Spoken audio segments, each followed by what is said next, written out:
bien apoyadas en el suelo, la espalda, el cuello y la cabeza erguidos, pero no rígidos, una espalda firme, un pecho abierto. Si te sientes cómoda, cómodo cerrando los ojos o dejando la vista descansando en el suelo, apoyando las manos donde elijas conscientemente. Probablemente has tenido un día de quehaceres. Vamos trayendo la atención a este momento, haciendo una transición para llegar a la hora.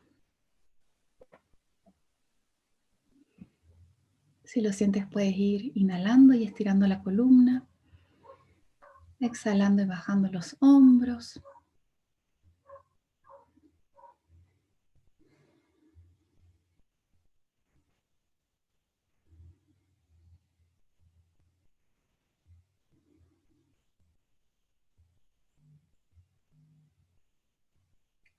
Como creciendo hacia el cielo y enraizándonos en la tierra.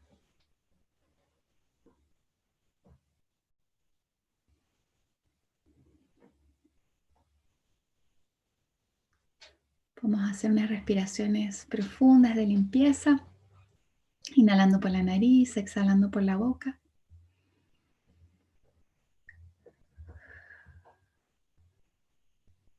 Quizás permitiendo que se vaya un poquito el día que pasó, ir entrando en el ahora.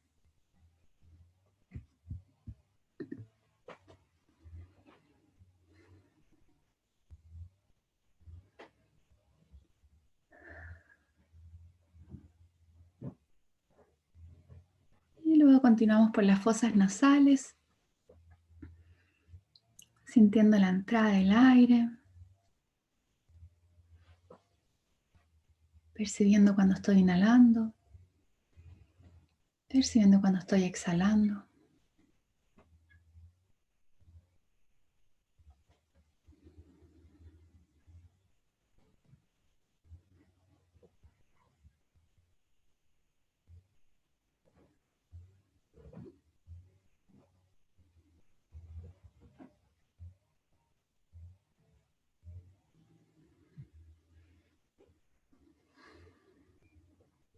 Y cuando la mente se distraiga, invitarla con amabilidad de vuelta al foco de la respiración.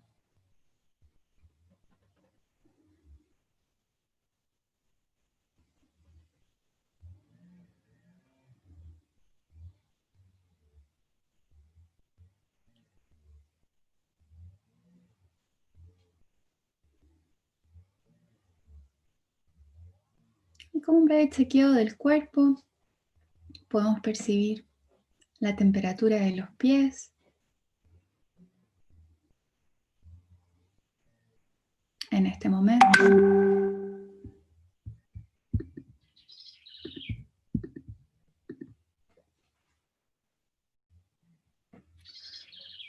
Los puntos de contacto de los muslos y glúteos con la superficie donde estás apoyada, apoyado.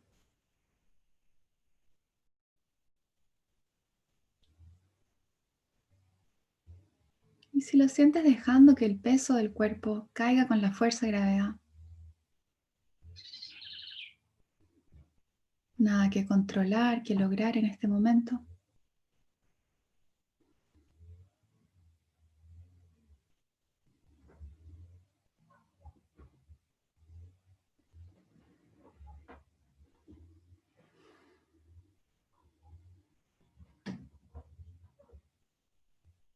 Simplemente percibir lo que es.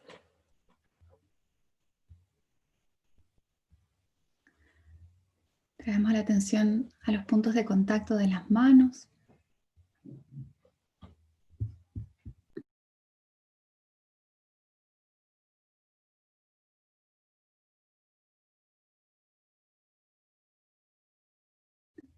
Temperatura en las manos.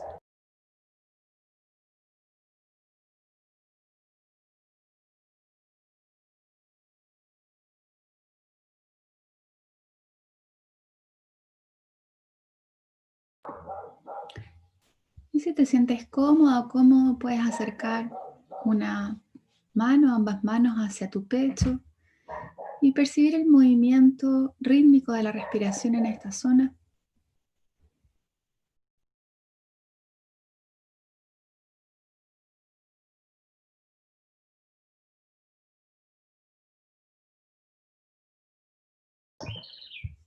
Tal y como es.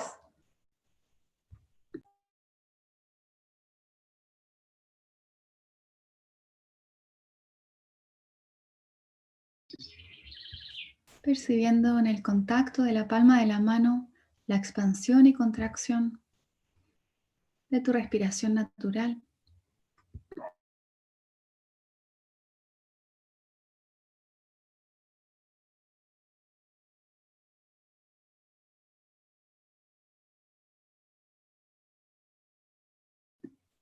La temperatura.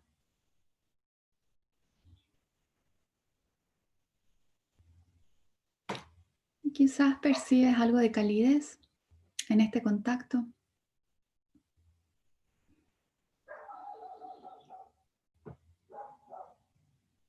Quizás la mente diga algo, podemos decir pensamiento o juicio.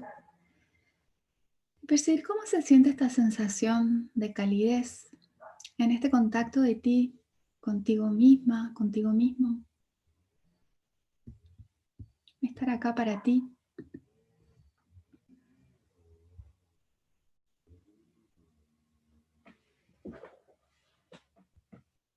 Un momento de autocuidado. Quizás percibir cómo estoy en este momento, cómo me siento, cómo está mi corazón. Ya sean emociones placenteras o no placenteras, simplemente observando.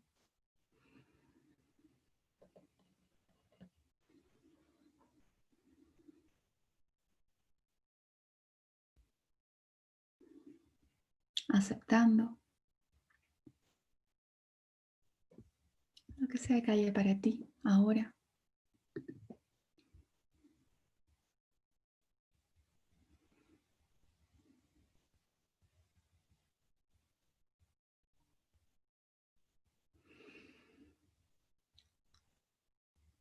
Y quizás abriéndote a identificar qué es importante para ti, qué te trae por acá.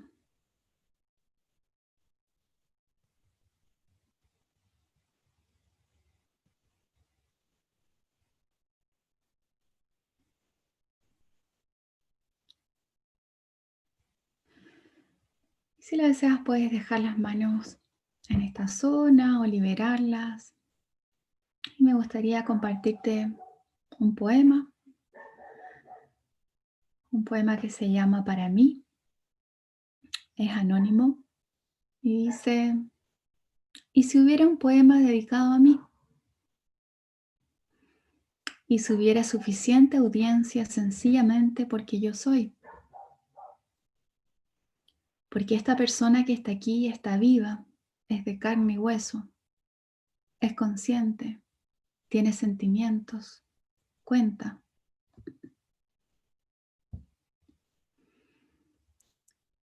Y si esta persona importa, no por lo que puede hacer en el mundo, sino porque es parte del mundo y tiene un corazón tierno y compasivo.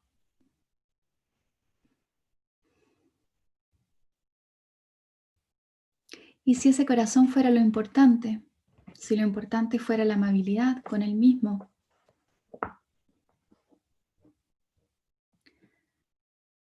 y si esa persona no fuera distinta de todos los demás y al mismo tiempo estuviera conectada con los demás, teniendo en cuenta la identidad, la unidad, un pedazo único extraído del cuadro, al mismo tiempo vulnerable, bajo la profundidad de las capas de sedimentos de defensa. Deja que me esconda, deja que sea finalmente grande, finalmente brillante. Bórrame, y así no tendré que ser. Pero yo soy, a través de todas las payasadas que nos diferencian de otros, yo permanezco, No importa el disfraz.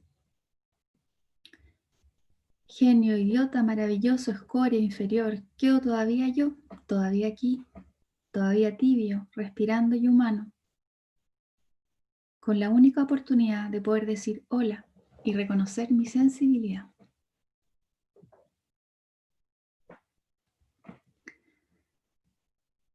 Y manteniendo un estado de conexión contigo misma, contigo mismo.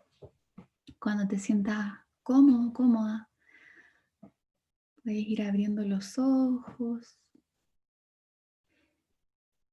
y chequeando si es que el cuerpo necesita algún estiramiento, un bostezo, una torsión, estirar los brazos, algo, visitando el cuerpo. Y también reconociendo todas estas caras, todos estos corazones que tenemos al frente. Otros compañeros, compañeras de querer vivir más conscientemente, a cuidar mejor de nosotros mismos, de los demás. Así que bueno, muchas gracias. Si quieren ahí comentar algo respecto a la práctica en el chat o abiertamente, súper bienvenido. Y bueno, ese sería un pequeño inicio. ¿Cómo estás, Gonzalo? Ya hablé suficiente. Hola, Pame. Y hola a todas. Gracias por la invitación. Quiero saber si se me escucha bien. ¿Se escucha ok? Sí. Vale, súper. Gracias por la invitación y por la linda práctica de llegada. Estoy bien, estoy contento de estar aquí en este espacio. Hay varias caritas conocidas y queridas también. También hay gente con mucha sabiduría en la sala, así que me dan ganas de que entreviste a otras personas para escucharla yo. Pero feliz de compartir este ratito en lo que se puede aportar. Buenísimo. Y está abierto también el micrófono para que vayan complementando lo que quieran complementar. Bien, y veo que estamos de diferentes partes, ¿no? Desde Buenos Aires, España, Chile. Estamos La noche ahí. en España, ¿no? Las 12:20 por allá. Hay De repente. compromiso ahí. Ujú. Buenísimo, entonces yo solo quiero dar un breve contexto como al tema donde vamos a estar mirando estos temas de la compasión para ir sintonizando con el ámbito de aplicación y luego abrir las preguntas y permitirte a ti, Gonzalo, poder compartir tu aproximación, pero solo quería como un poquito contextualizar como desde dónde nace la necesidad de trabajar estos temas y quería partir por contextualizar con que hay un tema que empieza a surgir en torno a la autocrítica, ¿no? A la autocrítica corporal, a la autocrítica en torno a la alimentación, que empieza a darse en un momento en el cual vamos pasando de la niñez a estos cuerpos que empiezan a cambiar con los caracteres sexuales secundarios, ¿no es cierto? Cuando empezamos a transformarnos, por ejemplo, de niñas a mujeres, voy a hablar un poquito como desde el género, porque es algo que yo trabajo generalmente con mujeres con temas de hambre emocional y autocrítica corporal, y en ese contexto es que surge bastante la relevancia de poder adentrarnos en estos temas. Entonces, cuando empezamos a tomar esta conciencia de nuestros cuerpos y con esta visión un poquito como de automonitoreo, ¿no? Como de empezar no solamente estar en la sensación sentida del cuerpo o en las etapas sensoriomotriz, ¿no? Como cuando estamos más en la infancia, de estar con el mundo, empieza a surgir en un momento una conciencia en la cual empezamos a observarnos y empezar a ponerle juicio y etiquetas a nuestros cuerpos y a decir mi cuerpo está bien, mi cuerpo está mal, mi cuerpo en relación a otros cuerpos está por sobre o está debajo, ¿no es cierto? Y hay algo ahí que empieza a hacer de que empecemos a relacionarnos con la alimentación desde mentalidades de juicio, de ponerle, por ejemplo, categorías a los alimentos, alimentos que están bien, alimentos que están mal, esta noción de que soy lo que como, entonces si como mal, entonces soy una mala persona, ¿no? O como poner algo ahí en la identidad y empezar a sentir que hay una mente que está opinando constantemente sobre cómo estamos comiendo y sobre nuestros cuerpos, y que bastante tiene que ver con una presión social también, ¿no? De estándares. Cuando vemos, por ejemplo, las Barbie, yo jugaba mucho con las Barbies que yo veía siempre eran perfectas, nunca era como una Barbie a escala humana, acá vemos una Barbie como cómo sería una Barbie de verdad, ¿no? Como un promedio de cuerpo normal. Y algo que se ha visto es que, y esto es algo que plantea Ken Goss, que es un invitado al curso también, que aplica CFT, terapia centrada en la compasión, hacia la alimentación, es que en muchos problemas en relación a la alimentación, en mucho sufrimiento alimentario, hay un rol crítico que tiene que ver con la vergüenza. ¿Ya? Esta noción de sentirnos inadecuados. Entonces vamos viendo que en el proceso de relacionarnos con nosotros mismos, sobre todo cuando hay temas de sufrimiento alimentario, trastornos alimentarios, la vergüenza que está gatillada por la autocrítica tiene un rol súper importante y ahí es muy relevante empezar a ver cómo podemos acompañar a los pacientes, los usuarios con los que trabajamos desde el trabajo de la compasión, para ir acompañando este proceso de ir sanando la relación con la comida, con uno mismo. En mi caso, yo cuando he trabajado con pacientes de temas de atracones, de hambre emocional, la autocrítica está súper activa y es algo que es súper importante de ir a trabajar.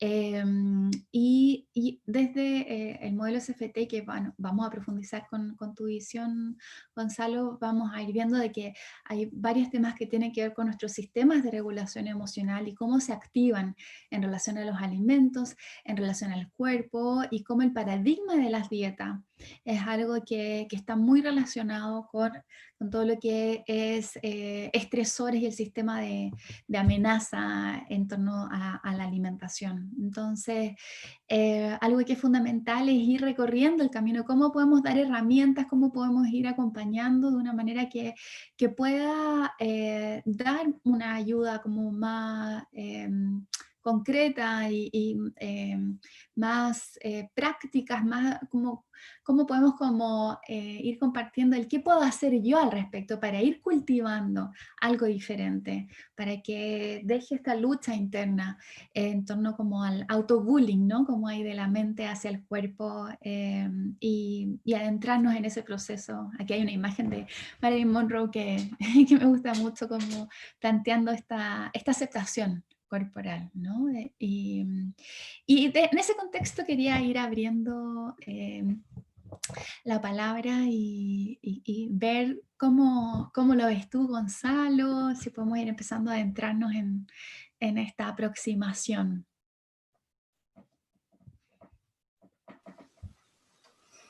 Súper, gracias por la, por la muy buena introducción. Y sí, me gustaría aclarar que yo no tengo una experticia en temas alimentarios realmente, ¿no? Pero he estado tratando de aprender un poquito acerca de compasión hace algunos años y sobre terapia central en la compasión con la ayuda ahí de Paul y otros grandes. Así que, ¿por dónde te gustaría comenzar, la verdad, a abordar este tema? Quizá, bueno, abierto el chat también para que todos comenten qué les gustaría ver. Quizás ver, ¿tú crees que desde el trabajo con la compasión, partiendo como por lo básico, se puede entrenar una mentalidad distinta para alguien que está sufriendo en relación a la autocrítica con la alimentación, con el cuerpo? Ok. Pues uno de los supuestos que tenemos en terapia central de la compasión es que somos influidos, que no aparecemos de la nada, ¿no? Sino que tenemos una influencia genética. Nuestro ser en el presente no surge de la nada, sino que es construido por nuestros genes, por nuestra historia evolutiva como persona, o nuestra ontogenia, pero también la filogenia de nuestra especie. Y cuando aparecemos en el flujo de la vida, como dice Paul, ya venimos con bastante con qué lidiar sin tener un manual de instrucciones de cómo diablos se hace esto de la vida, ¿no? O de administrar este cerebro complicado, como le llama Paul, el tricky brain. Sin embargo, algo que es muy bonito del enfoque terapéutico, y bueno, que no es único de este enfoque, pero en este enfoque es particularmente importante, es que esa influencia histórica o influencias contextuales, sociales, esas influencias genéticas, no son deterministas. Es decir, estamos influidos por nuestro pasado, pero el ser humano se caracteriza por estar profundamente indeterminado también. Hay un espacio de libertad del cual podemos hacernos cargo y podemos asumir la responsabilidad y la libertad de cultivar, de ir esculpiendo poco a poco a través de la experiencia, de la práctica, nuestro cerebro, nuestra mente, nuestro ser completo en una dirección menos sufriente y un poco más feliz. Entonces, está en el corazón de la terapia central de la compasión el hecho que efectivamente podemos cultivar, de que podemos entrenar la compasión. Y quizás, como vamos a estar usando la palabra bastante en este espacio, valga como clarificar, porque es una de esas palabras, yo a veces me imagino que hay algunas palabras que están a punto de saltar del borde del diccionario al vacío por suicidarse, ¿no? Porque están tan distorsionados su sentido y me dan mucha pena esas palabras. Entre ellas está el amor y está la compasión. Entonces pienso que en vez de buscar otras palabras que sean como más fáciles de digerir, creo que necesitamos rehabilitar las palabras con un sentido que nos sirva realmente. Y la compasión es una palabra preciosa realmente, muy potente, muy potente. Y la vamos a definir como la sensibilidad al sufrimiento, es decir, poder ver el sufrimiento en uno mismo y los demás. A eso le llamamos la sensibilidad al sufrimiento. No esconderlo bajo la alfombra, no bypasearlo, sino que el coraje y la sensibilidad de ver el sufrimiento cuando está presente, más la motivación de aliviar y prevenir el sufrimiento, ¿no? Si tenemos sensibilidad solamente, podemos tener conciencia y empatía al sufrimiento, pero no tenemos compasión todavía. La compasión surge cuando surge, además, la motivación, el querer que la persona esté mejor. Esa persona puede ser yo, puede ser otro, en realidad puede no ser la persona, puede ser un animal también, puede ser incluso compasión a un bosque, por ejemplo. Entonces la sensibilidad al sufrimiento más la motivación de aliviar y prevenir el sufrimiento. Y esa es una cualidad instintiva en los seres humanos, y podemos hablar por qué después, si quieres, por qué viene como instinto la compasión en lo humano, pero también es entrenable. Son las dos cosas, ¿no? Es un derecho humano, viene con nuestra carga, ¿no? Instintual, porque si no, no sobrevivimos como especie, pero también es una habilidad entrenable. Y lo que hacemos en CFT es el acrónimo que usamos para terapia central a la compasión, por su nombre en inglés, Compassion Focus Therapy. En CFT lo que hacemos es ir poco a poco entrenando la sabiduría y las habilidades de la compasión en beneficio propio, y ese beneficio luego extenderlo a los contextos en los cuales uno participa. Así que, sí, dicho muy en breve, esa capacidad de conectar constructivamente con lo que es difícil está en el corazón de la terapia. Así que un rotundo sí, creo que podemos entrenarlo. Genial. Hay algunas preguntas que dicen ahí, ¿qué diría la perspectiva evolucionista? Partimos suave.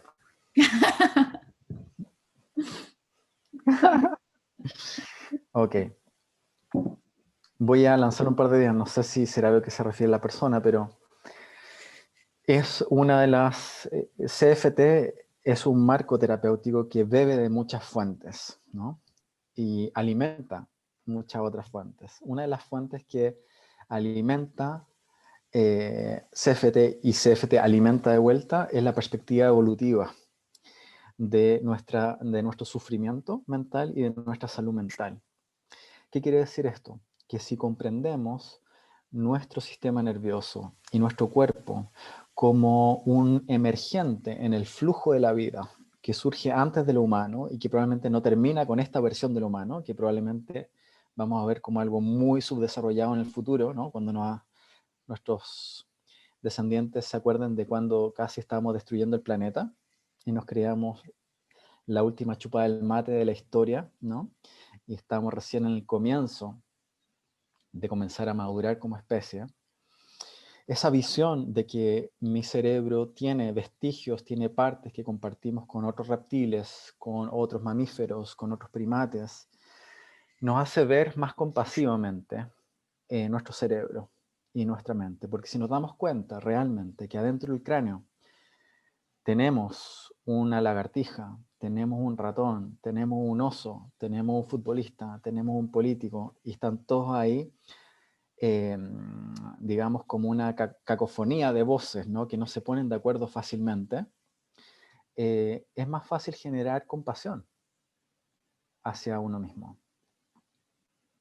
Y el tema es que las personas que nos vienen a ver a consulta no solamente traen el sufrimiento del sufrimiento, no solamente traen el sufrimiento de su depresión, o el sufrimiento de su ansiedad, o el sufrimiento de sus atracones, o el sufrimiento de su adicción, sino que traen el sufrimiento añadido de la vergüenza y una gran sensación de ser inadecuados, ¿no? Muchas personas van a consulta sintiéndose estúpidas por sufrir como sufren. Y eso es un sufrimiento terrible que añadimos al sufrimiento en sí, de lo que tenemos que lidiar. Entonces, ¿en qué se basa esa responsabilización?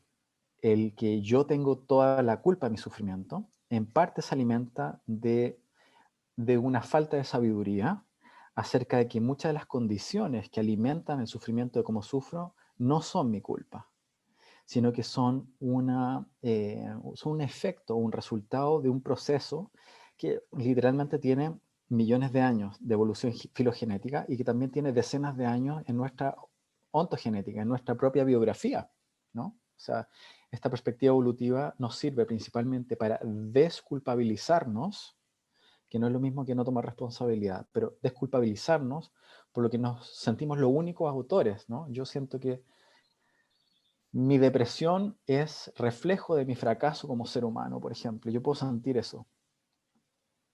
Yo tengo atracones de comidas porque soy alguien que no tiene ni una pizca de fuerza de voluntad y no soy capaz de controlarme. Como si yo tuviese control sobre patrones que son arquetípicos, que me trascienden completamente, que me conectan con toda una historia evolutiva. Entonces, si vemos, por ejemplo, tomando esta perspectiva evolutiva, que nuestra estructura corporal no es tan distinta a la de nuestros ancestros paleolíticos, ¿no?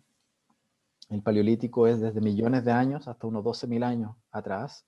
Nuestro cuerpo no ha cambiado tanto en ese entonces, y este cuerpo está diseñado para, eh, para acumular, para buscar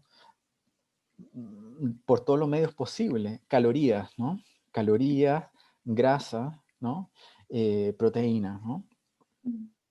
Y esto era completamente escaso de encontrar en la sabana, ¿no? O sea, había que currárselo muchísimo, había que trabajar durísimo, correr todo el día, arriesgar el pellejo para conseguir quizás un cuarto de la cantidad de calorías que te consigues con un Big Mac por $5, ¿sí? O por 2 euros con unas galletas Oreo, ¿no? Entonces, realmente, si uno trae esa perspectiva, y lo hemos hablado con pacientes, ¿no? Si uno trae esa perspectiva, realmente es bastante heroico el nivel de autocontrol que necesitamos hoy en día con tanta caloría disponible a tan bajo precio. O sea, realmente es muy fácil en el contexto actual que nuestro sistema nervioso, diseñado para sobrevivir, condiciones muy extremas, de pronto se vea rodeado de estímulos para los cuales nuestro cuerpo no está diseñado. Entonces, nos desarrollamos en contexto de escasez calórica, nos vemos ahora rodeados de comida chatarra hipercalórica muy barata, por ejemplo, y por eso nuestra humanidad creo que tenemos como un quinto de la población mundial tiene sobrepeso y un cuarto de la población mundial tiene hambre, ¿sí? Y si no comprendemos como la base evolutiva de esto, podemos creer que es la culpa de la persona, que Juan Pérez es incompetente porque no logra controlarse, pero Juan Pérez es como un ejemplar de una especie que tiene ciertos condicionantes fisiológicos, ciertos mandatos evolutivos que se manifiestan en cómo está estructurado nuestro cerebro. Y cuando los pacientes empiezan a tener esa mirada como evolutiva y dicen, wow, joder, realmente que no es fácil esto, ¿sí? Otro ejemplo que a veces usamos en terapia, cuando es apropiado, por supuesto, es pacientes que están enganchados a la pornografía, ¿no? O sea, realmente nuestro cuerpo-mente, ¿desde hace cuánto tiempo tiene la posibilidad siquiera de ver a literalmente millones de gente hiperatractiva haciendo de todo sexualmente con un clic gratuitamente? O sea, por millones de años la experiencia sexual era algo como muy, muy limitado, muy difícil de conseguir, ¿no? Entonces, si traemos esa perspectiva, podemos ver, ok, estamos lidiando con un cuerpo humano que yo no inventé, yo no diseñé este cerebro, este cuerpo, esta mente. Sin embargo, ahora que soy autoconsciente, tengo que tratar de lidiar con ello de la manera mejor posible. Entonces, esta perspectiva evolutiva nos permite traer autoempatía, autocompasión, y eso no es decir, entonces me voy a comer todas las Oreos que se me ocurran o voy a almorzar Big Mac todos los días, sino que precisamente al disminuir la vergüenza y la culpa porque puedo comprender cómo funciona un poco más este sistema, eso me abre el espacio suficiente para poder entrenarme en la dirección que quiero ir. ¿Sí? Porque hay como un círculo vicioso entre, por ejemplo, me siento ansioso, busco satisfacción y lo primero que se viene como satisfacción para mucha gente es la comida. Como luego me siento mal conmigo mismo por haber comido más de la cuenta, por haber comido cosas malas, como decías tú. Por lo tanto, me siento avergonzado, me siento culpable, me siento inadecuado, no sirvo, ¿no? Obviamente que esto es una confirmación de que personalmente no valgo. Es como eso, el tipo de juicios que pueden surgir. ¿Qué hace esto? Activa nuestro sistema de amenaza. ¿Sí? Cuando me siento culpable, es como tener un bully, pero internalizado, que me dice, eres una mierda, no vales, no tienes autocontrol, no vas a llegar a ninguna parte, nadie te va a querer, te van a dejar fuera de todos los grupos, nadie te va a desear, etc. Esto aumenta mi ansiedad, lo cual me lleva naturalmente a querer bajar de alguna manera mi ansiedad. Eso es el círculo vicioso, uno de los muchos, le llamamos bucles, ¿no? En terapia central de la compasión, ¿no? Bucles recursivos, ¿no? Entre el cuerpo y la mente. Eso, entonces la compasión lo que viene a hacer es ir instalando una mirada distinta, una perspectiva desculpabilizante que nos, paradójicamente, al desculpabilizarnos y al traer comprensión, nos permite tomar responsabilidad. Cuando me siento avergonzado por la autocrítica destructiva, no tengo el espacio suficiente para tomar responsabilidad. Cuando alguien se siente avergonzado, eso no ayuda a tomar responsabilidad. Usualmente las reacciones frente a la vergüenza es querer desaparecer, no querer aparecer a tomar responsabilidad. ¿Vale? Entonces, poco a poco, la compasión del terapeuta en el vínculo con el terapeuta, idealmente encarnando más o menos la compasión, o sea, el no juicio, la cierta estabilidad, fortaleza, la calidez, la motivación de que el paciente esté mejor, el paciente va recibiendo eso, lo cual va ayudando a regular la ansiedad y le va ayudando a construir su propio yo compasivo al paciente. ¿Mm?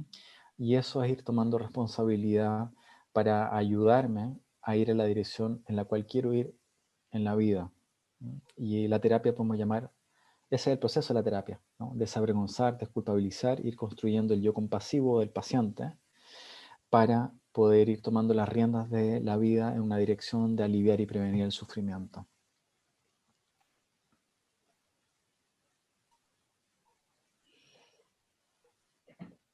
Me parece súper valiosa esa aclaración, ¿no? Como de cuáles son esas raíces, porque muchas veces, como tú dices, queda en el paradigma como de la dieta y la fuerza de voluntad, como que no soy capaz de controlarme y cuando lo miramos desde esta perspectiva evolutiva, podemos disminuir un poquito esa autocrítica.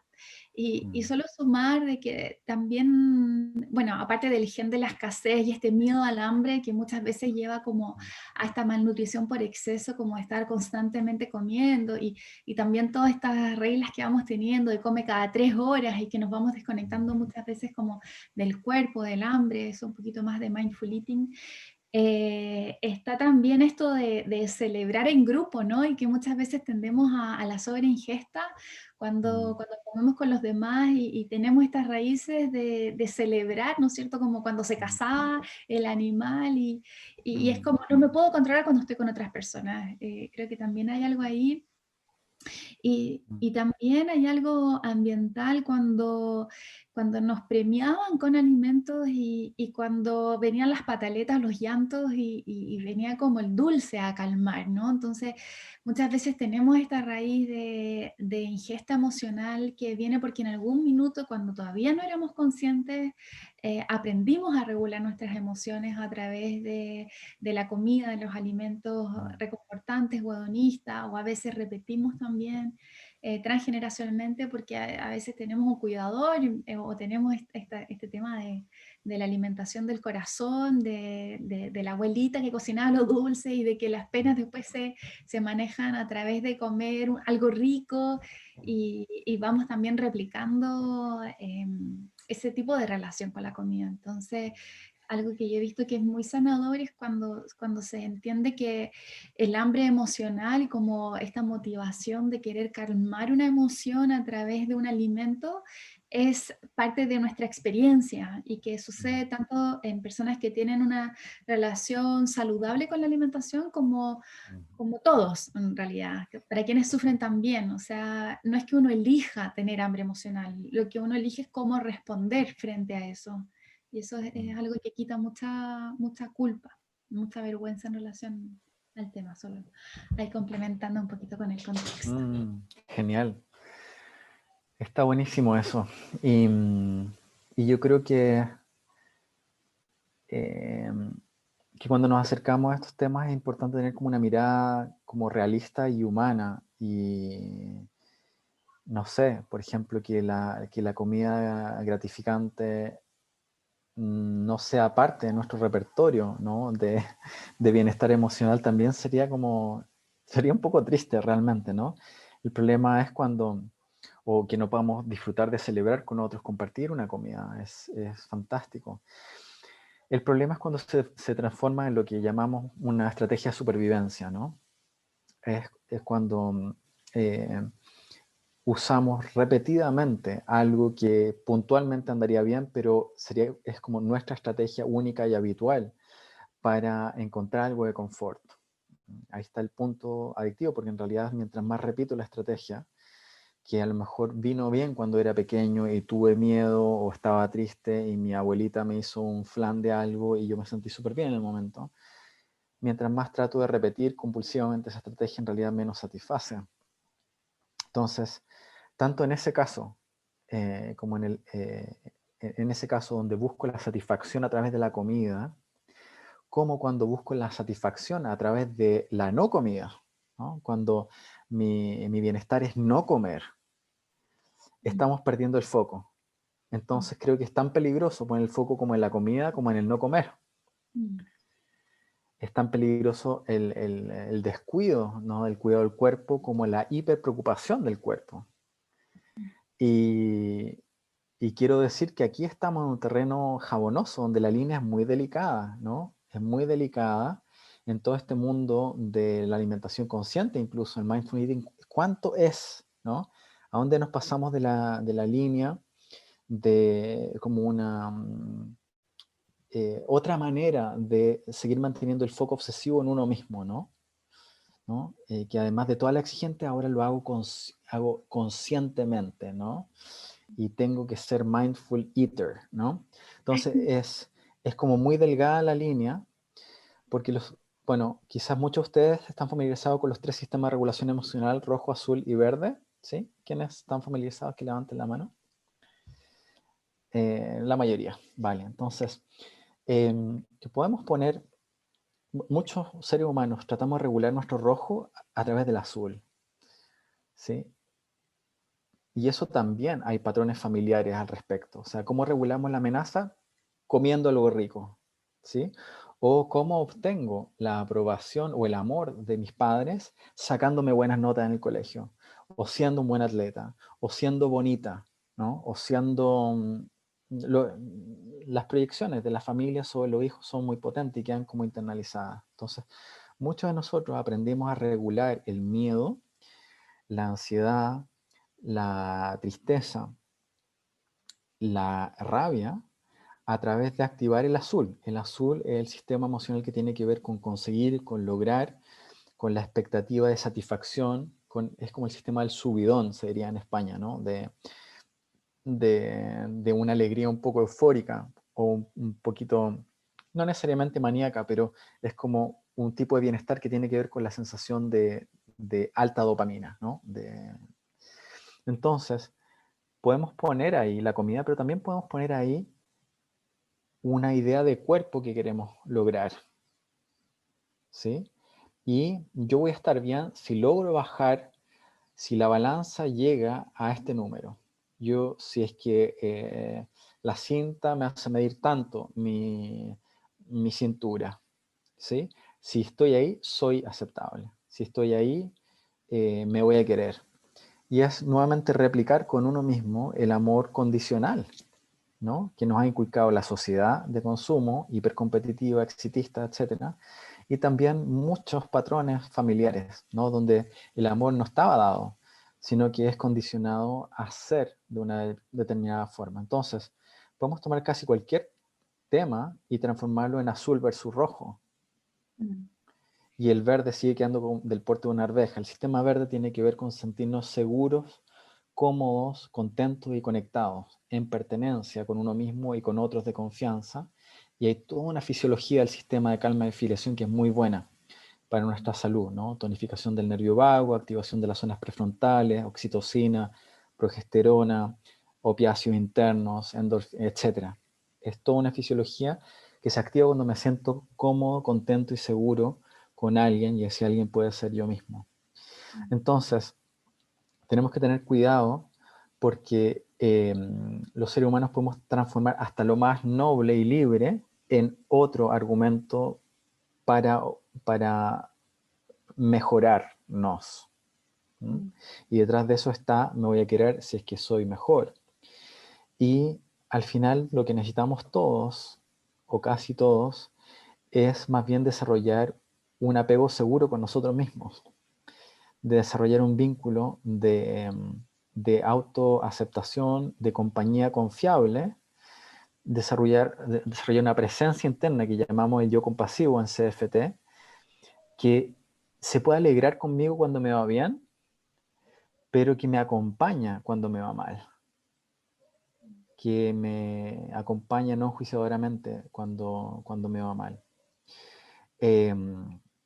Esto no quiere decir que no podamos tener metas, pero las metas no debiesen quedar, digamos, nuestro autocuidado y nuestra relación sana con nosotros mismos no debiese quedar supeditado a cumplir con una cierta expectativa. ¿Vale? Esto es más fácil decirlo que hacerlo. pero lo que hacemos en terapia es ir construyendo ese tipo de vínculo seguro con uno mismo. Básicamente lo que hacemos en terapia podemos leerlo de esta manera. Idealmente el terapeuta construyó lo suficiente su propio yo compasivo. Cuando nos formamos en CFT vamos poco a poco construyendo una mente compasiva que podemos ofrecer vincularmente al paciente. El paciente viene en desregulación rojo y verde en términos de las emociones y con poco acceso a la seguridad social, a la seguridad filial. Entonces el paciente usa nuestro verde y nuestro yo compasivo como un yo auxiliar que ayuda a regular hacia abajo la ansiedad y eventualmente regular hacia abajo el azul si es que está obsesivo, compulsivo, hipercompetitivo, o hacia arriba el azul si está deprimido, ¿cierto? Ujú. Si quieres podemos profundizar más en eso después. Y a regular el rojo hacia abajo y ir inflando el azul, el verde, perdón, el sistema de calma.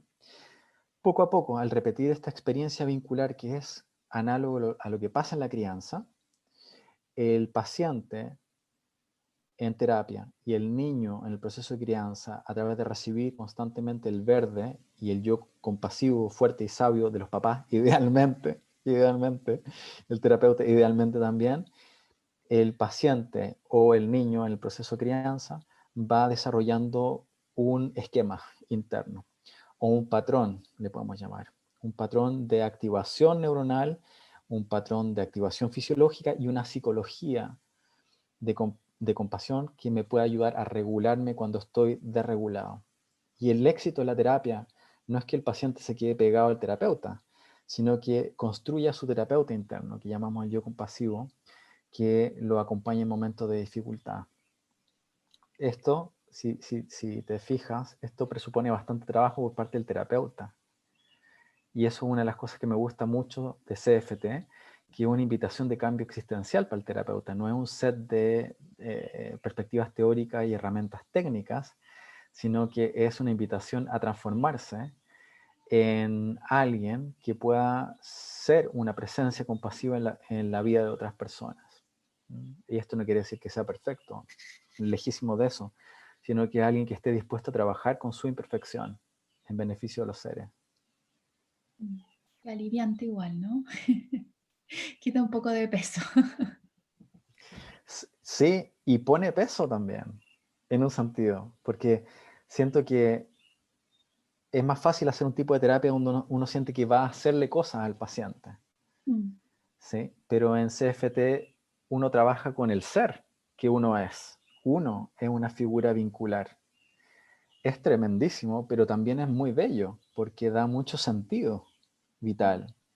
Esto lo compartimos mucho esta idea con la gente que hace programa de formación conmigo en CFT, de que el hecho de que cuando uno entra a formarse como terapeuta de CFT, uno sale del closet espiritualmente.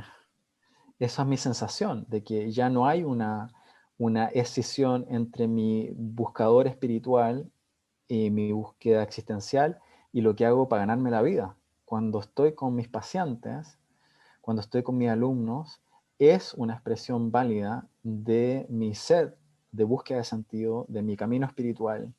Y eso he visto en muchos colegas que es un gran alivio, porque muchos de nosotros trabajamos por años en marcos terapéuticos y en sistemas donde teníamos que dejar muy editado, muy escondido en el closet, partes más existenciales o espirituales de uno. Y este es un tipo de marco terapéutico que te permite unir las partes y, y ser integral, ¿no? Mm. Claro. En fin, no quiero que suene como propaganda esto, pero es que realmente es muy bonito, realmente que es muy bonito el marco de la terapia. Y uno lo ve en Paul, por ejemplo, cuando vemos las entrevistas, los encuentros, uno ve esa integración de alguien en el cual la terapia es un vehículo de algo que es infinitamente más grande.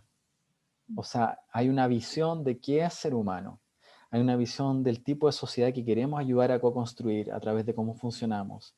Hay una visión hay una posición política que no es partidista, ¿no? Pero sí es una visión de cómo construir una sociedad de tal manera de poder cuidar de mejor manera estos tricky brains que están por ahí. Obviamente que vamos a andar mejor si la gente se siente que está básicamente cuidada por un sistema, si no se siente explotada, si se siente básicamente segura, que si te vas a enfermar no tienes que endeudarte hasta la muerte y a tu hijo simplemente para sobrevivir.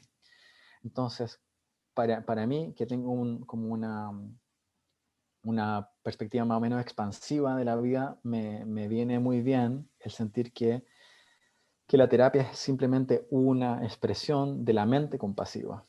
Y bueno, quizás me estoy yendo un poco en la volada en relación al tema que estamos tocando, que es Mindful Eating, pero también me gustaría traer esa mirada de que es muy importante, si te interesa Mindful Eating, tienes que mirar más allá de Mindful Eating. Es decir, que si mi foco es Mindful Eating, es demasiado pequeñito, entonces voy a entrar con azul y con rojo, ¿no? Y si hago bien o si hago... Tiene que ser como una parte de Mindful Walking, de Mindful Working, de Mindful Loving, de Mindful Economies, o sea, que nuestra alimentación sea una expresión de la compasión, ¿no? Y no solamente hacia uno mismo. Me encantaría, ¿no? Y si estamos, y vamos a estar juntos en el curso, traer la mirada de que no puede quedar solamente en la persona. Mindful eating es también qué impacto tiene sobre el planeta lo que elijo comer. La interdependencia. ¿Quiénes? Claro, a lo mejor no cuántas, y sé que tu mirada va por ese lado, muchísimo más amplia, pero la gente a veces se queda contando calorías, ¿no? Sin ver de dónde vienen esas calorías, quién fue explotado para producir esas calorías, ¿no? Un dato escalofriante de estos días es que este fin de semana se matan 46 millones de pavos en Estados Unidos para la cena de Acción de Gracias. O sea, que hay cosas mucho más importantes que cuántas calorías tiene un plato, sino que qué sistemas de explotación o de compasión estoy apoyando con mis elecciones de lo que pongo en el plato.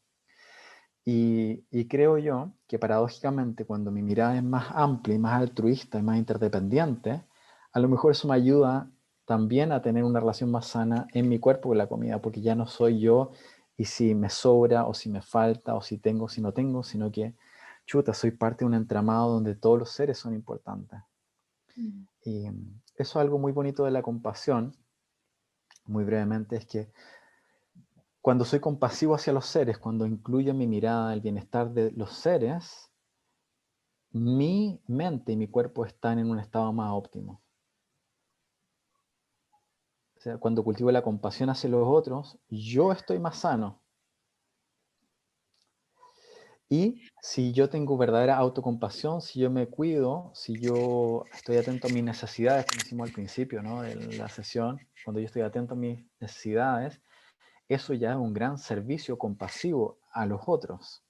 Entonces hay como se desdibuja el límite de autocompasión y compasión hacia los otros. Porque a veces la gente dice, pero esto de ser autocompasivo no es como autocentrado. Y yo les pregunto, ¿a ti no te sería un gran alivio que tu papá o tu mamá fuese muy autocompasivo y se cuidase mucho? O sea, qué gran favor nos hace, por ejemplo, cualquier persona si se cuida realmente. Si alguien se cuida conscientemente, tenemos todo un problema menos, ¿no? En un sentido. Y por otro lado, cuando cuidamos a otro, salimos de la tiranía del yo, mi, mío, que algunas personas confunden la autocompasión con estar pensando todo el día en uno, y no tiene nada que ver con eso. Uno puede ser autocompasivo y ser muy descentrado del propio ego también. O tener un ego más silencioso, como se está diciendo en la literatura también. En fin, no sé si me estoy yendo por la rama o si te hace sentido esto. Muy interesante, muy interesante. Solo quería hacer algunos comentarios contextualizando también. Leí hace un poquito una investigación que se hacía dentro de la psicología positiva de cómo combatir la adaptación hedonista, como este fenómeno de acostumbrarnos a la estimulación que sucede mucho, ¿no?, con la búsqueda de lo placentero en los alimentos hedonistas, por ejemplo, cuando buscamos el chocolate, la grasa con el azúcar y todo eso, y ahí aparecía una autora que decía, bueno, la compasión, ¿no? Como el loving kindness, esa práctica tiene un efecto similar al chocolate, ¿no? Como que secretamos también un estado ahí de bienestar que puede ser tan potente, de otras formas, ¿no? Como lo que tú decías de esta flexibilidad psicológica, como de ir viendo más maneras de nutrirnos emocionalmente más allá de la comida. Eso es algo que también trabajamos, bueno, en el curso lo trabajamos con ACT también en el módulo 2, como ir ampliando las bases de cómo puede hacer esta nutrición del corazón de maneras más amplias. Y en ese sentido algo que es súper importante es cuando vemos también la intención de para qué hacemos este proceso de trabajar la relación con la comida, que no puede ser un número, no puede ser un número de la pesa, porque en el minuto en que estamos en reducir cierta cantidad de kilos, entramos en sistema azul y entramos en sistema dieta y perdemos la conciencia plena del momento presente, porque termina siendo como lo logré o no lo logré. Y algo que muchas veces se malentiende del mindful eating es que es como si fuera también un paradigma de dieta. Y personas que son dietantes crónicas se aproximan a esta mirada pensando que también es un objetivo que se tiene que cumplir. Como lo hice mal o lo hice bien, o comí con mindfulness o no comí con mindfulness. Y en realidad el proceso es mucho también de ir observando cómo se van dando esos patrones automáticos, o puedo elegir comer inconsciente, puedo elegir comer por hambre emocional, o sea, no es una pauta que venga ya como configurada, porque eso es más como el hambre mental y la perfeccionista, que está diciendo lo que debería comer, lo que no debería comer, cómo debería comer, a qué hora, cuánto. Y por eso también Ken Goss, que aplica CFT a la alimentación, él dice, bueno, a veces es complicado partir con mindful eating cuando hay personas que tienen muchos temas con la alimentación. Sobre todo, por ejemplo, en la restricción, puede ser mejor partir con el trabajo con la compasión antes de ver cualquier cosa en relación a la comida, porque la persona que ya tiene un azul sobreactivado lo va a meter dentro de la misma categoría. Y en ese sentido, algo que se ha visto ahí es que muchas veces cuando hay sufrimiento en relación a la alimentación, hay una sobreactivación del azul, bueno, la sobreactivación del rojo cuando uno se sale del azul, ¿no es cierto? Cuando no hago lo que debería ser la dieta, y una desactivación de los sistemas de afiliación. Entonces, para mí ha sido súper interesante eso, porque en los programas que antes eran solo de mindful eating y que le iba metiendo más temas de compasión, empezaba a hacer preguntas como sobre los bloqueos a la compasión, ¿no? Los bloqueos a recibir compasión, por ejemplo. Me he dado cuenta que muchas veces hay en las pacientes, las participantes, un obstáculo a compartir la vulnerabilidad por ponerlo como algo malo o débil. Entonces hay otros sistemas que están asociados ahí, y el proceso que vamos haciendo es como también ir descubriendo ese apego seguro, que en este caso le vamos diciendo como la mamá buena interna, el automaternaje, como todo este proceso de reparentalización, que es cuando empieza a aparecer esta otra voz que no es la voz de la autocrítica. Eso como complementando un poquito. Bien, entonces vamos con las preguntas que hay acá, ¿o quieres complementar algo más? Bueno, quizás simplemente reforzar esa idea de que tenemos esta comprensión en CFT de que la compasión fluye, ¿no? Es bonita esa idea y es muy práctica, muy útil. La compasión fluye en tres direcciones, quizás muchos ya conocen esta idea, pero la voy a poner aquí también, que es que fluye de uno hacia los otros. Eso es la compasión, que se nos da a la mayoría bastante, más que los otros dos flujos.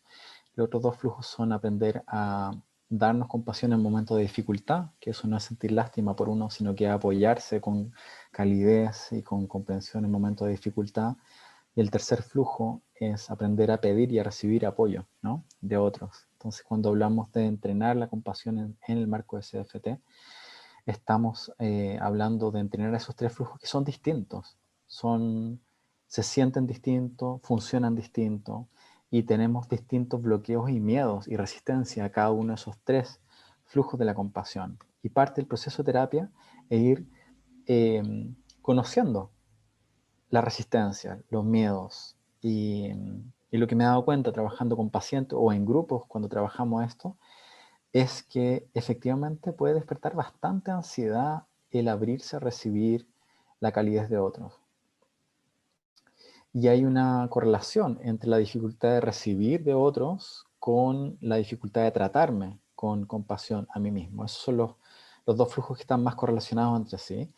Y efectivamente vemos también que las personas que han tenido, que han carecido de relaciones de calidez y de seguridad en su infancia, les cuesta hablarse a sí mismas con un tono contenedor y segurizante. Entonces, también traemos una perspectiva compasiva a eso, en cuanto el paciente necesita poco a poco ir comprendiendo de que el no poder dejar entrar, ¿no?, el amor y la compasión tampoco es su culpa.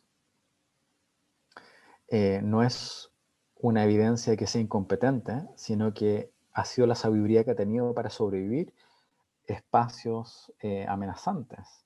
O sea, el corazón de las personas se congela no porque la gente sea tonta, sino porque es sabia.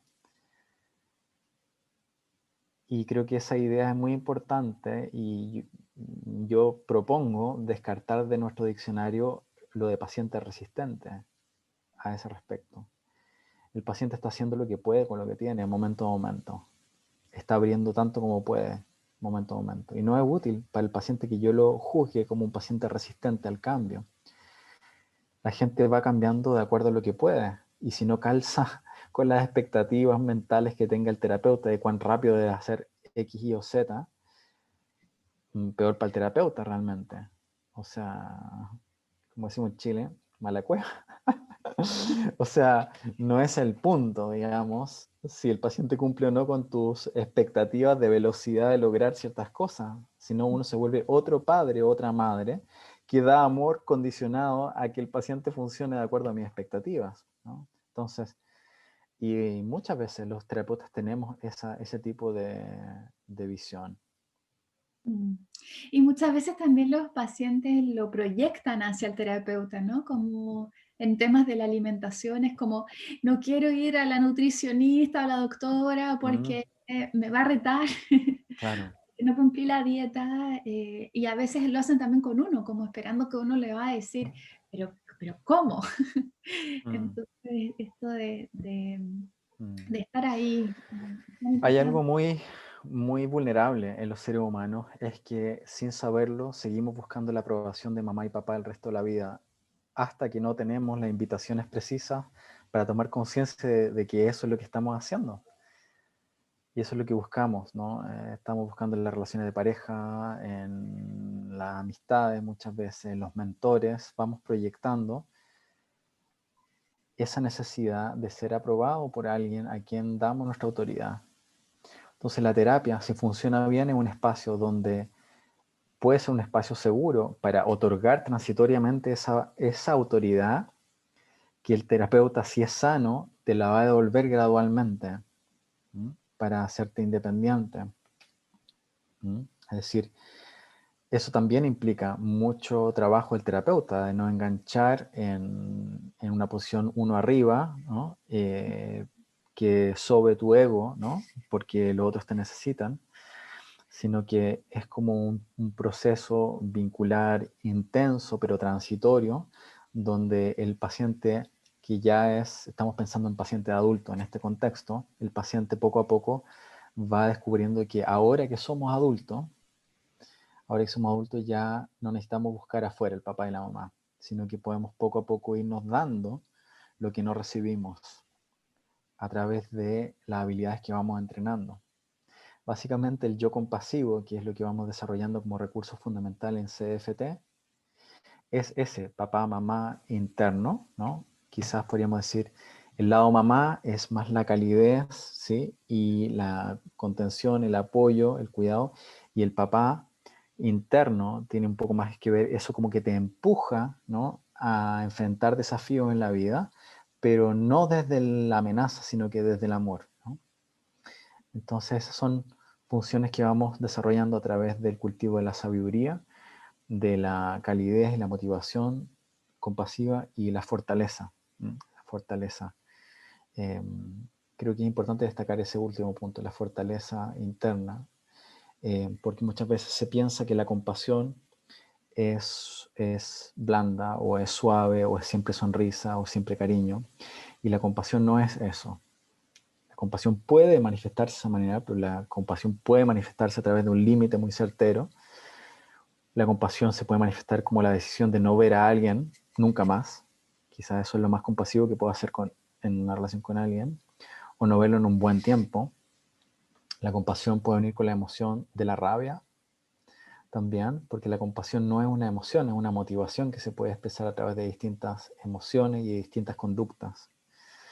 Entonces, ¿esto a qué nos ayuda en este contexto? A decir que la compasión no es autoindulgencia o ser suave conmigo mismo. Ser autocompasivo conmigo mismo no quiere decir que voy a permitirme comer porquerías todo el día, ¿cierto? La Claro, autocompasión es invitarme a cambiar igual en la dirección que quiero ir, pero desde el amor, no desde el miedo. claro. Y eso es lo que cambia el juego. Es desde dónde me invito a cambiar. No es si me invito o no a cambiar. La compasión te invita a cambiar en una mejor dirección, pero no desde la amenaza de que si no lo haces bien eres una mierda, ¿no? Sino que es como una apuesta en principio por el amor. Es Mm, yo te quiero incondicionalmente. ujú. Y desde ahí vamos a cambiar la dirección, que vamos a cambiar el ritmo que podamos ir cambiando. Pero no está en juego condicionalmente el amor a que tengas una determinada silueta, o que peses una determinada cantidad de kilos, o que seas bueno para cumplir o no dietas. Mm. Sí, qué potente lo que acabas de decir. Me surge por un lado esto de reconocer bueno, que es muy cierto, ¿no? Como se va replicando el mismo escenario. Y como también en la autocrítica muchas veces surgen estos personajes, ¿no? Como la voz del padre o la voz de la madre, y se replica como hacia uno mismo los mismos diálogos, en el mismo tono que muchas veces se escuchó cuando chico. Entonces también es interesante como ir viendo esas partes internas, en vez de una sobreidentificación con ellas como que yo soy eso. Y qué bonito el rol también que tiene la hermandad, ¿no? Porque mientras estoy sanando a este padre o esta madre, me puedo encontrar con otros hermanos en esta humanidad compartida en grupo. Yo veo, por ejemplo, mucho cuando trabajamos con mujeres, trabajando el hambre emocional y escuchando que hay muchas otras mujeres que les pasa lo mismo, o muchas otras mujeres que tienen un tema de crítica corporal, que no soy solo yo, y que estamos en un proceso de ir sanando en conjunto, para nosotras mismas, para las futuras generaciones, en la maternidad, etc. Entonces hay algo ahí que es súper potente en esa humanidad más genérica. Bien,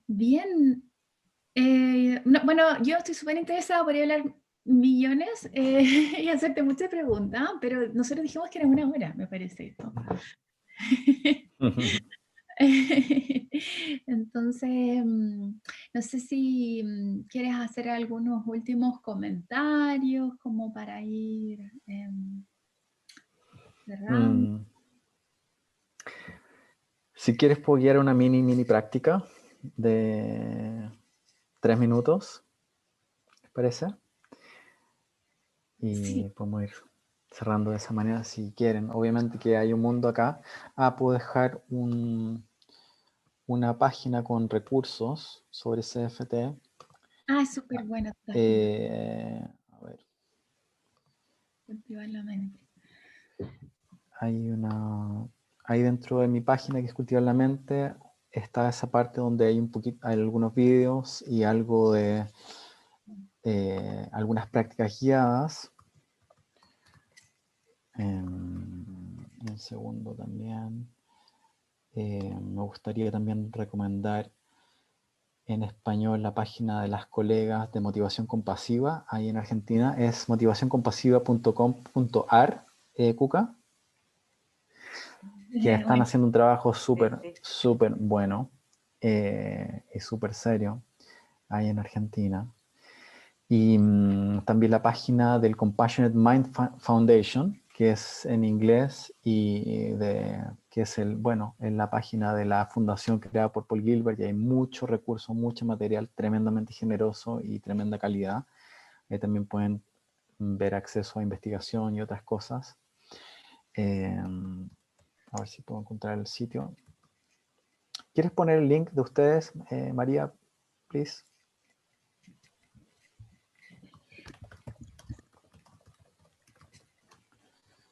Yo voy a compartir también un link que es del curso que vamos a hacer de Psicología de la Alimentación Compasiva, por si alguien no está en el curso actualmente y quiere meterse a ese último módulo. Vamos a tener antes un módulo 2 que es de ACT y alimentación, hambre emocional, y el de psicología y alimentación compasiva, donde va a estar Gonzalo, va a estar Claudio Araya también, y va a estar Ken Goss, que es pionero en CFTE, va a partir en enero del 11 al 13 de enero. Entonces ahí voy a compartir un link por si alguien quiere sumarse, porque estamos ahora en módulo de Mindful Eating y quizá ya eso se conoce y quieren directamente ir pasar para allá. Así que está eso ahí. Bien. Muy bien, una mini práctica simplemente. Os invito a tomar una postura cómoda, estable.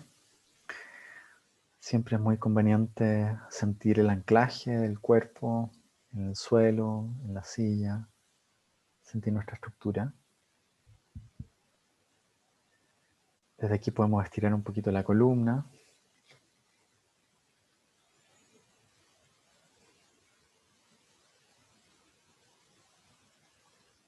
Y tomamos unas 3 respiraciones profundas, inhalando por la nariz, exhalando por la boca.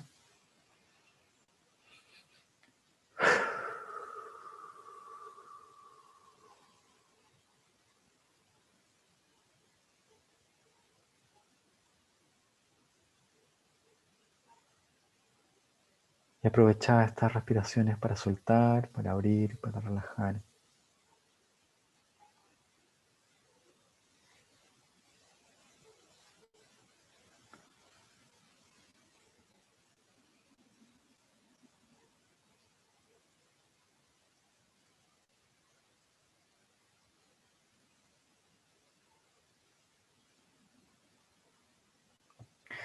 Si está disponible para ti, también te invito a traer una muy leve sonrisa,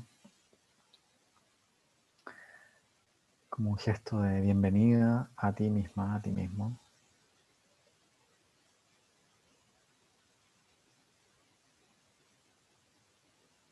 Y respirando en calma, en el presente, nota el efecto simplemente de sentir el cuerpo estable, abierto, de sentir la respiración pacífica entrando y saliendo del cuerpo, y sentir la calidez de tu leve sonrisa.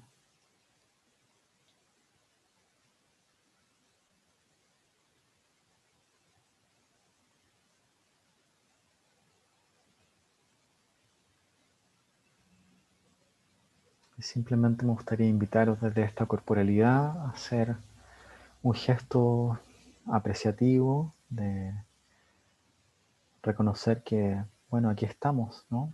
Un grupo de unos 50 seres humanos motivados por la compasión,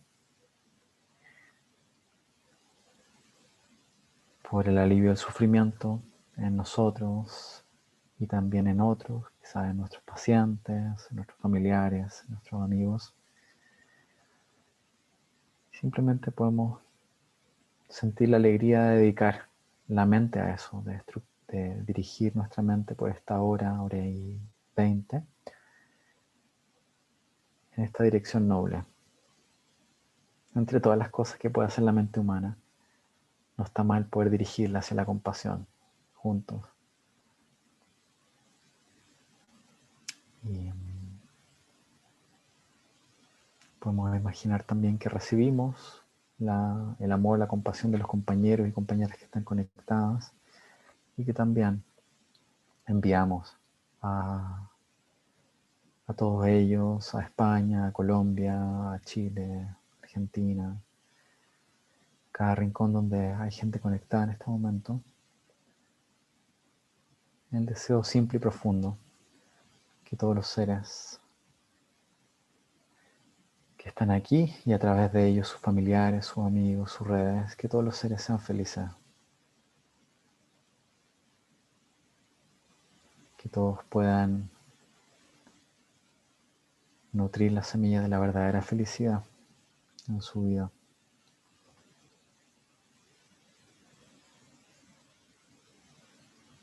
Que todos nosotros y todos ellos también encuentren los recursos, las herramientas y el apoyo para lidiar con el sufrimiento en esta vida.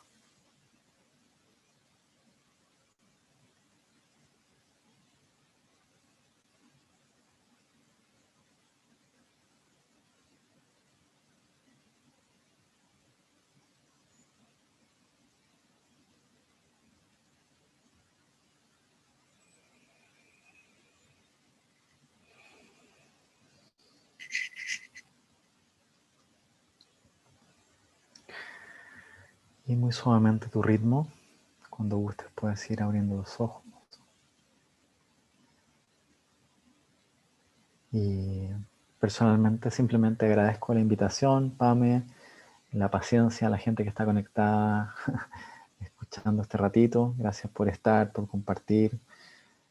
Conozco a muchos de ustedes y sé el lindo trabajo que están haciendo en distintos ámbitos. Gracias por vuestra motivación compasiva de aportar constructivamente a la vida de tantos seres, ¿no? A sus pacientes, a sus alumnos, a toda la gente que ayudáis de tantas formas. Así que un abrazo a cada una, a cada uno y muchas, muchas gracias. Gracias, Gonzalo. Gracias a todos y que tengan muy buenas noches.